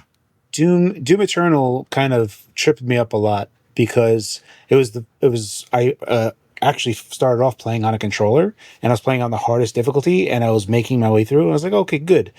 This is a good enough amount of difficulty. And then they introduced the Marauder in Doom Eternal. And then I was like, oh, this is now too hard on a controller. Like I was like, do I just play this game on PC only at this point? Like there's no way I can aim where I need to aim fast enough on a thumbstick at this difficulty. This is PC only at this point. And I was like, I don't know if I want to play this on PC only at this point. So I just lowered the difficulty. But that was a point in the game where it was just like, if you're here at this difficulty, it's like, I struggle to think anyone at least like without gyro, right? It's like a thing that you just need gyro for with a Marauder. But even just frantically moving around, I can't see it. He was a beast. Yeah, I'm playing mouse and keyboard, 1 difficulty higher. Which is it Nightmare? Hurt me plenty. I love that the one difficulty up is Hurt Me Plenty. Yeah, it think is. so. It's the Acolyte and then Hermes. The only reason I know that is because someone put out a tweet and said, "Could you just say which one's normal?" Yeah. Yeah. Yeah, that's true. Ultra violence and then ultra nightmare. Yep. Exactly. It's very confusing. Well, I mean, it's you can see which one is the hardest one, but which is the one that they balanced around. I think if you read them, it would tell you. I'm looking at the difficulties now. I must have went ultra violence. Yeah. Yeah, because ultra violence is ultra nightmare is the highest difficulty, and usually that, like an original Doom, ultra nightmare is insane because they just keep spawning stuff at you. Yeah. So it's like you just need to rocket through whatever to like get to the end and pray you make it. Yeah. You can also adjust difficulty sliders on a per thing basis. Like you can like change parry how window. aggressive the enemies are. You can adjust the parry window. Yeah. That's funny. Which is, I think that's great. It just makes it so much easier for each customer to get the thing that they want. I just find it funny. It's like, I'm going to play on Ultra Nightmare, but also everything goes down as low as possible. Where are you right here? Yeah. Yeah. But yeah, I would say ultra violence mouse and keyboard is a good difficulty. I mean, like so far still a little easy, but I do expect it to get kind of like you said, you'll face a marauder and all of a sudden there's a difficulty curve there. Yeah, hockey stick difficulty curve. Yeah. Before we move on from the games that we've been playing, Russ, you finished a game. I did. I beat Clair Obscure Expedition 33 last night. So there are multiple endings to that. And so I actually went back to my save game, played the other ending as well. And so that was kind of cool to be able to experience both. Like that's how much I liked it. No spoilers or anything, but really enjoyed the experience. It is a challenging game, even on story mode, like the easiest mode. Holy smokes, like the parrying and the dodges, it just gets harder. And I have to admit it here publicly, but I used a mod on the PC side to finish the game. I was at the second to last boss battle and I was stuck. I was like, I played it several times. I was dying, and a lot of the times previously I'd like gotten through by the skin of my teeth, but this time I was like, I can't do this. I don't know what's going on. I'm gonna have to go back and farm and get stronger. And I didn't want to do that. And so somebody at the same time was like, hey, I've been using it with a mod and it gives you like a larger parry and dodge window is all it does basically. And so it's just I got on Nexus Mods. It's like 3 files you just drop into your thing on the PC side and with Game Pass, and I'm playing on my RG Flow Z13 and, I just did that, jumped into those fights and then finished the game that way. It felt a little bit cheated, like in the fact that like I kind of wanted to force myself to get good and do that, but I was losing time. Like I was a day behind, where I was like, I wanted to have this done and this thing was stopping me. So I may go back, remove the mods and try it again, and see how that works. But really enjoyed it. Like it really did challenge me and push me. The story was good. I did definitely so you end up with like multiple people to choose in your 3-person party. And as you play with your main people, they I don't know, I didn't do the numbers, but they get more XP than the others, but the others will still level up just more slowly. And so I found my preferred players or characters, and they started just getting higher and higher than the others, which meant that I kept using them more. So I ended up just leaving one character. Like I would alternate between my third character would be between one and the other. I left this other character in the dust. Like she just didn't get any time. Sorry. And it sucks because I read later on that you could stack a lot of things with that person in particular and really do like some end game damage. And I didn't realize that. And so, so I probably didn't play it the right way, in terms of like really maximizing my damage and stuff. But I play with the characters that I liked the best, character wise and story wise and stuff too. So it was kind of like creating my own story, But yeah, I think I will probably go back now that I've finished the story and I can avoid spoilers and whatnot, or don't have to avoid spoilers. I think I may go back and actually challenge myself to finish it without using those mods. How many hours do you think it took you? 24 hours for both endings, basically. So about what I was thinking, around 25 hours. I did not do a lot of side questing stuff. It was one of those where I would just breeze by the bad guy, the optional bad guy, like on the side and be like, I bet that would give me some good loot, but not today. And so I could always go back and do that. I've heard people playing, 50, 60 hours with this game. Very cool. Nice. Russ, since everybody else has picked a story to talk about, do you have any in the show notes that you want to hit? Yeah, I actually wanted to go back to the Doom one real quick because the PS5 disc comes with 85 megabytes of data on it. And so like that it's a Blu-ray disc with 85 megabytes on it. That's what annoys me about this. Like they put like a little internet required thing on the front of it, I guess, but and it's same with the Xbox, but it's at least like several hundred megabytes of storage, so I feel a little bit better about that, but 85 megabytes on a Blu-ray disc. What do you think is the difference? Annoys me. I don't know. They said that the Xbox One is just a link to the store page. So all it does is it just goes to this. I don't know why they need hundreds of megs for that, but it's just crazy, and I get it. Like we're going to see this a lot with the game key cards with Nintendo Switch 2 and everything else. But it's just so ironic. This like it's a farce at this point. They're like, oh, let's make you feel like you own something. And it's not physical media. So it's not at all. They're just going to include powder in it next time. You just sprinkle it on your console. Like there you go. It's there now. Download dust. Yeah, it's just so dumb. Like, and I get it. Like, we're all going digital. I don't even have a disk drive on my PS5. Like, I get it, right? But 85 megabytes on a Blu-ray is wasteful. Like, just environmentally and everything else. Like, it just annoys the heck out of me. And that's it.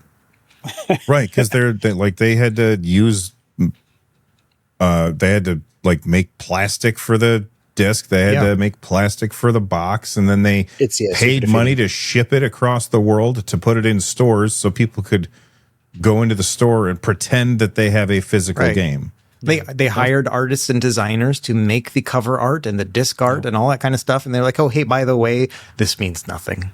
Like as an artist, like I'd be like, oh, that kind of sucks. I played part in this whole farce. Yeah, it is pretty brutal. Farce is the perfect word for it. It's just it's so dumb. Yeah, I those are the types of things when I see. For what it's worth, I do like that Nintendo went with a game key card instead of like some of the companies that would put like a download code in the box, because that's like silly as well. At least the game key in a card, you could sell the card and then the key travels with the card, so you can resell it at that point where it's not just that, which this disc also accomplishes. So I'm glad at the very least that it does that, but it's at the same time, I'm glad that they put game key card as a big banner on the thing, because now I know I don't buy that. Like it's like, oh, that's a thing that doesn't even need to exist, so I don't need to buy it. But it's all along the lines of like, I would say is like conditioning users. I mean, like if people are if they look at a physical game and they go, well, that's just the same thing as downloading it because I got to download it as soon as I put it in.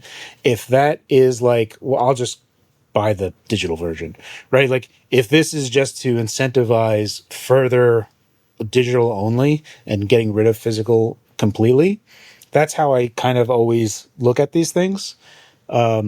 It does feel it feels crappy. Another layer. I mean, you're not wrong about it incentivizes people to go digital, because this is worse than digital because you have to have the disc in. Right. Well, with digital, I just sit down and pick the game I want to play. Yeah. Another layer of my annoyance is that it costs more for one of these consoles that have a disc drive. So you're paying more to buy a disc, to put it in, to then download. Like that's what annoys me about it. A Switch 2, at the very least, they all have cartridge readers. Like you don't have a special version or anything like that. But I'm not going to pay another $50, $100 to get a console so I can put a disc in it to do the download. Like that's the number one thing that annoyed me about my Series X, is that I think it was Jedi Survivor or whatever, where I had a huge download as soon as I put the disc in. And I realized it was probably just a patch, and I think the game's actually on the disc. But man, that really just kind of soured me the whole experience, because I bought that to have like a more permanent collection.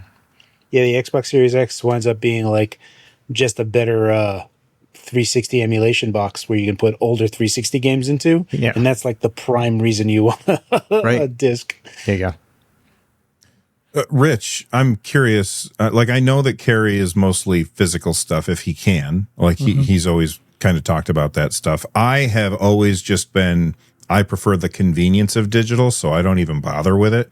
I don't think I've ever put a disc in my PS5, and I think I don't think I've put a disc in my Xbox either, ever. And they both have discs because those are the only ones I could find at the time. Rich, are you more physical or digital when it comes to consoles? Yeah, more digital, not just convenience, but also like space, right? Like I have a spacious home now, but I didn't always, right? And so like my mind is still geared towards not like, not over collecting things. And so I keep my collections fairly minimal. I still have, just from 3 years of doing YouTube, like a bunch of handhelds, and they stress me out, right? Like I need to find out what I want to do with them because I don't need them in my house doing nothing, right? So in that way, I'm more digital, but I do think there is a lot that needs to be done when it comes to like digital ownership. I think we're far from where we need to be. And the current state sucks. Yeah, It does. I feel like if we ever eventually cross the bridge of some government entity saying, hey, all those digital games that everyone has now and physical doesn't exist, you have to allow some means of reselling the license of the game that you bought. Then thus negating the like one big physical like advantage of physical is that you could always resell it and do something else with it. At that point, I think it'll be absolutely the final nail in the coffin for a lot of physical. But up until that point, I feel like there needs to be some semblance of you having some tangible ownership of even just the license that you can transfer the license. Like, okay, I don't own the game, but I own this license. Yeah. This And key is what I own. It's insane because like as much as what's the Bitcoin? What's the technology? Blockchain? Blockchain. As much as blockchain has been held up as like, oh, this would be perfect for so many reasons. It would be perfect for like digital title ownership, right? Like I can transfer my title of this digital key to you and we could have a transaction that supports that. And like, right. So like, it's clear that no one wants to actually use needed? this for. No, it's not needed. No. It's not even, you're right. It's not even needed. The only benefit for doing it on a blockchain would be that it would be outside of the realm of control of whatever publishing entity has it, right? Like you would have a blockchain that is a public ledger that you could write to and have security knowing that someone can't just be like, oh, no, actually, I have this thing now. Yeah.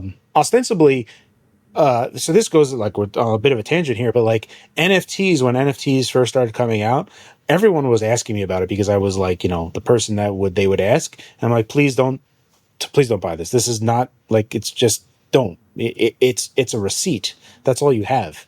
And then I got like further into the thought of it, and I was like, the better thing about Ethereum and doing tokens and stuff would actually be an actual competition to like Ticketmaster, where you could buy a receipt for a ticket to a concert. What's great about that is that you could download the ledger up onto the point and then validate any particular person's token, even without an internet connection. You can say, okay, you have this. You could also resell that token to someone else and give them ownership of it.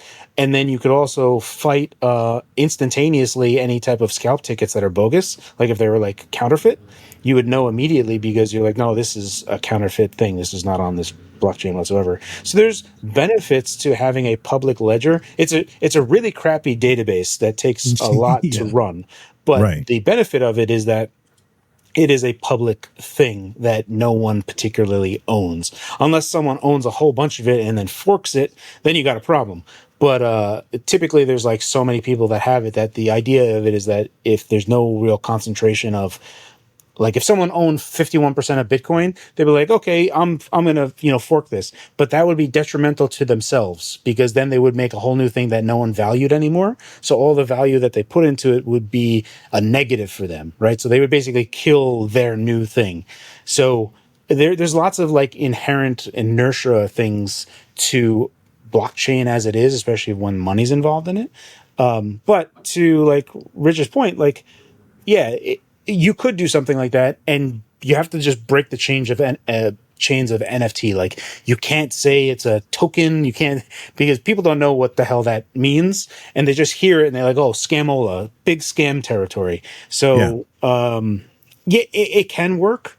It would be neat, but also totally not I don't think anyone would do. Like Capcom would be like, no, or like Sony, Microsoft, and Nintendo would be like, no, we're going to have our own database that's way fast, and we validate it, and we're going to, if someone hacks it, we'll revert to a backup. But like have someone manage that thing is what they're 100% going to do. But I think what the word I'm looking for is that I ultimately do agree with Rich, is that what we would like is something that no one has control over, that we could all trust to then, exchange on. I think that's like a utopia type of thing that would be nice.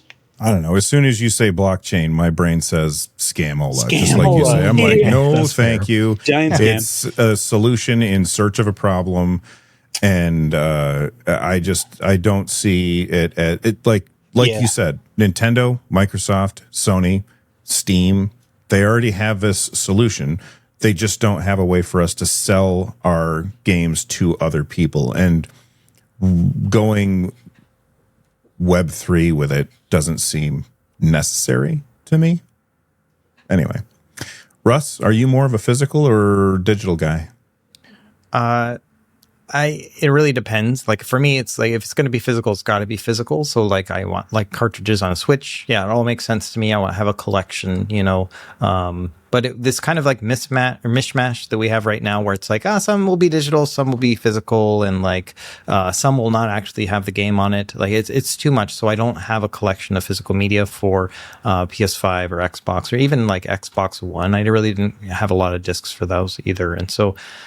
Yeah, it really depends on what's going on. I'm kind of moving towards digital with those kind of things, but I still like the idea of a console, a home console, and so Nintendo's kind of kept me in their sights in that way. But I don't see that happening with Switch 2. I see myself probably going digitally with that. It scares me, like having a license associated with an account, especially with a company that I don't have a lot of trust in, and so that's kind of my big worry right there.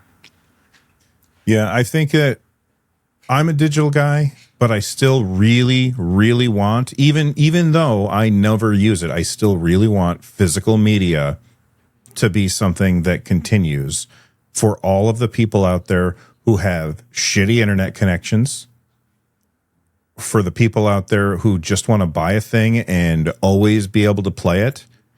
And then, unfortunately, that just seems to be something that is going away. We're never going to have that again, and it sucks. Yeah, I think like I have like a crap ton of games on Steam, and that's digital only by miles. Right. So I think like going to what like Russ says, you don't want to be in a digital ecosystem with someone that like you feel like is pointing a gun at your head at all times. Right. Like, are you a good customer? Like, I swear I'm a good customer. Nintendo, don't do anything. So like having a digital ecosystem, I feel like I even maybe unconsciously I was moving to an open platform, i.e. PC, where I did like for you to have an open console, you have to hack your console first to then just be able to like make the games work on it. Whereas on the open platform PC, it's like, okay, if there's DRM or whatever, I need to find out how I hack the DRM. And that's like the only part that you like concern yourself with insofar as the digital thing is like, I don't think that a lot of people, when they look at PC, even if they have like piracy on the mind, in the back of their head, they must have some understanding that there is this openness to it, that at any given moment, regardless of who is in control of whatever PC ecosystem, that it doesn't matter. Like they can just be like, screw it, I'm going to do this myself and I will run it myself. And I think that is why as we get closer and closer to this digital ecosystem, PC is the only thing that really makes a lot of sense. Yeah, I agree with that. Real quick before we wrap up, this day in gaming history, 35 years ago, Nintendo World Cup came out for the NES. Alan Wake, 15 years ago, in 2010, came out. Did any of you guys play Alan Wake? A little bit. I got scared off. Same. It was you got scary. scared off. It was a pretty scary game with the flashlight there. I loved it, and I never played the second one that came out. Well, actually, it wasn't the second one. The second one was All American Nightmare or whatever. Yeah, American Nightmare. But then there was the new one that just came out. Did anybody play that one? No, it's I the played same. like Like Alone in the Dark. Yeah, it's the You same did? limited Yeah, resources that always messes me up. The limited resources of a flashlight, it scares me off. Anyway, Carrie, you were saying about glow in the dark. No, it's along the same lines, right? Like it's I still have I have a real soft spot for Alone in the Dark because I played it in a long ago before Resident Evil came out. And when I played Resident Evil, I'm like, oh man, this is like a newer Alone in the Dark, but it's awesome. And Resident Evil obviously has gone on to critical acclaim, and everyone loves that series. And Alone in the Dark is kind of the forgotten one, and I still have a soft spot. But in terms of it's still scary, and I Yeah. get that, right? Because it's like when you're playing those games, especially as a kid, it's like those heightened anxieties that you have. You have to be in a mood to play those games. You can't just jump straight into them. I had Alone in the Dark on my PC when I was in college, and my roommate, well, actually not my roommate. We had a party, and one of our friends had crashed at our house afterwards. And I woke up in the morning, and he had after everybody had left, he sat down and he played Alone in the Dark all night on my computer, and he was further than I was, and he was having such a blast with that game. But you say Leon S. Kennedy, people are like, oh, I know that. You say Carnby, and people are like, who? I played the Xbox 360 version of Alone in the Dark. Do you guys remember that one? It was like a third person, episodic game. That was fun. I think I only made about halfway through, but I did enjoy that one. Very cool. And then just upcoming games we have on the 30th, Elden Ring Nightreign is coming out. I got to see this at PAX, and I have to say, I didn't get to play it, but I'm actually interested in this. And I did not finish Elden Ring. I played a little bit of it. This looks so fun. It does. You got to see it too at PAX. I forgot about that. So what did you think about it, Carrie? Yeah, so when you look at it, it feels like almost, if you could recall, arcade games, right? Where you have 4 players, and even in Gauntlet, right? You have the archer, you have the warrior, you have your wizard, and it feels like structurally that's what they're going for. So you have your archer, and the archer doesn't have to worry about ammunition. You'll just have infinite arrows, and you play to these build styles of whatever you're doing, but they're an archetype of a specific sort, and it's basically, if you can figure Elden Ring that has been characters have been isolated and containerized into an archetype, and then you have Fortnite trappings where you have this fog of war coming in that is forcing you into a singular position. So you are with 3 other people or 2 other people, and making your way through and leveling up to get to the 4th part, which is a boss battle. And that's what you do. It's just it's like a PvE Fortnite with Elden Ring trappings, and it's very interesting. I would say that is a big departure from a lot of FromSoft stuff, insofar as that they were very single player, not counting the multiplayer side of it. But this is you are very co-op focused and almost arcadey like, while having a lot of the From Software trappings of, I know how this guy attacks, I know this guy attacks, and you're just working off of everyone else, and you really want to form a team that is very, very good. So that's all it really comes down to. It was exciting to see the commentators that they had were filling in the gaps for all of us in the audience to try to give us some inkling of what was going on, so that we had an idea of the stakes of what was happening. So that helped give us a better understanding of what was going on, but fundamentally seeing how they did stuff and taking bits and pieces, it's really cool. I think from me, I think that this is like a killer streaming game. If you are a type of person that wants to watch streamers play a game, this is going to be very exciting. I think it's going to be really fun to play, but I feel like I'm just not going to be good enough, and it's going to make me afraid to play because I don't want to, let's say that, Russ and Rich are really good at Elden Ring, and I join their team as the 3rd guy, and I suck, and we die because I suck. I'm going to feel bad. Right. And that's the thing that scares me off just a little bit. What were you saying, Russ? Oh, it sounds Destiny-esque to me. You know, it's a kind of team PvE, you know, kind of having different roles and whatnot. And I was always the guy getting Sherpa'd, you know, I would suck so bad in my team of 5 or whatever. And like, I'll talk to some of those guys still. Like just last week, I talked to one of them and he was like, yeah, I remember that time we were playing, we were like doing Taken King or whatever. And you got the ball, like you get this black ball thing. And it's like, you then have to use it in a special way. And I didn't know how to do that, but I knew that if you die, then the other person gets the ball. So I just like jumped off a cliff immediately as soon as I got the ball. You know, like that's the kind of Destiny 2 player I was. Like, I'm in it for the team and I know my limits, and so I'm just gonna die. Like I'll just die for you guys, you know. And so that's awesome. That's how I used to play it. Rich, are you interested in Elden Ring Nightreign at all? Yes, absolutely. I do still. I mean, I haven't finished Elden Ring, so I even with that temptation, I think my goal is to first finish the original and then go to the DLC. Fair enough. Although it's not DLC, I think it's literally a separate game. Yeah. It's as far removed from, like, it's entirely its own thing. From looking at it, and it's so multiplayer focused, and how it's a very, very streamer type of game. Very fast paced. You move very quick. There's a sprint button. What do they call that cone? Outside of the circle is the night. Right. And inside the circle is daytime. So you want to stay in the daytime. Yeah. Sure, you want to stay out of the night zone.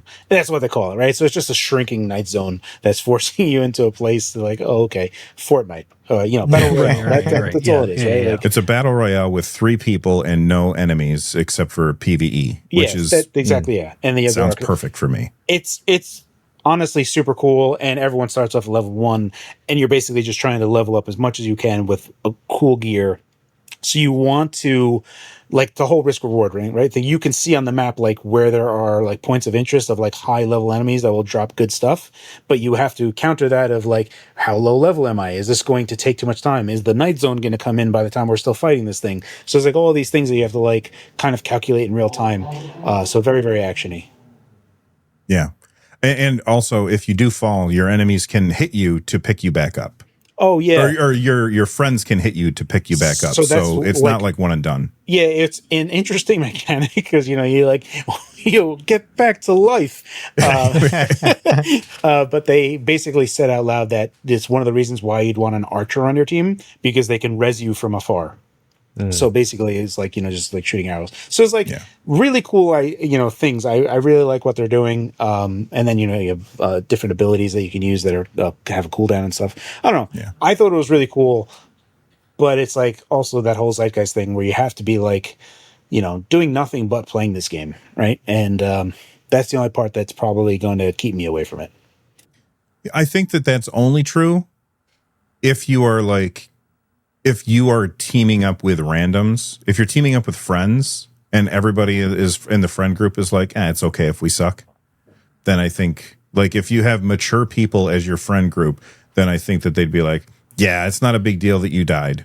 Right. But you queue with randoms and they're just going to be screaming into the microphone because they're idiots. I don't know. Well, guys, it's nice to see you guys after having not hung out for 2 weeks. That's it for episode 100 of the NerdNest podcast. You guys could have spent 2 hours anywhere. You decided to hang out here with us, and I appreciate you. Russ, what are you working on right now, man? So I just finished a video today comparing the 3 Odin 2 models. They all have the same chip, but they're different form factors, different screens and stuff. So I just did like a deep dive about that. And then next, I actually have a stack of 3D printed like grips that I've gotten for random handhelds. I've got like dozens of these. And so I'm going to make a video just kind of showing off some of my favorite shops and what they do and why they're good versus others and that kind of thing. And then also, it's been 3 years now that I've owned a Steam Deck. And so I haven't done like a roundup of that. And so that's what I want to do as well this week, is like a nice Steam Deck video. Very cool. Rich, what have you been working on, man? I am still on sabbatical. I am cooking up something, but I don't know how long it's going to be. So I don't want to talk about it yet. It could be a few weeks, few months. So yeah, I'll talk more about it once I'm ready. Carrie, what about you, man? I got delayed a bit because I have the new the RG34 XDX SP thing here, and it's taken up a lot of my time because I'm trying to like unravel what the hell is going on with it. It works, and I'm trying to do the math on it, and I'm like, man, they're cutting off things. It's crazy. It's crazy, and there's lots of stuff to talk about. So it's probably going to be maybe a fascinating video that may spark some discussion. But I have a RJ557 video that I've been like, it's over a week now that everything's done. I just have to put it together. But then this thing came along and sidetracked me. So it's like this thing consumed a bunch of time for me to just collect data. Well, if you want to check that out, make sure you head on over to youtube.com/thefox. If you want to check out Russ's video about the Steam Deck or his 3D printed grips, you can head over to youtube.com/retrogamecore. And if you want to watch one of Rich's old videos in anticipation for when his new hotness comes out, head on over to youtube.com/fanthedeck. I'm Bill. This is the NerdNest, youtube.com/NerdNest. And I will see you on the next one. Stay rad, everybody. Bye-bye. See you guys. Okay.